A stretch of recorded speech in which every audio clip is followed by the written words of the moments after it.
Okay, today I'm trying to twist a frozen Rubik's Cube. Okay, let me set the camera up. Okay.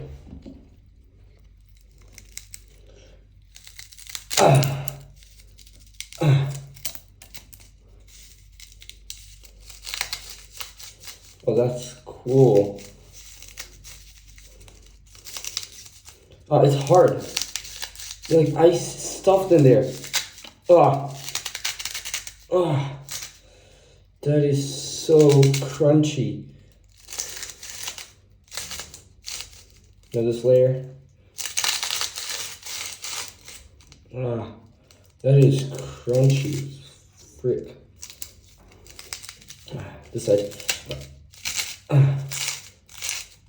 Oh, there's a lot of ice in here. Hopefully it doesn't stay like this forever. Probably won't. Probably gonna just dry up. That is. Oh, this side. There's ice flying. Look, there's ice inside everywhere. Well, it will take some time for this all to melt.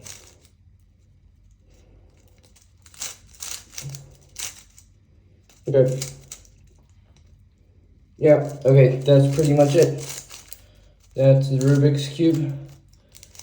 I pretty much removed almost all the ice. Damn it, it's so crunchy.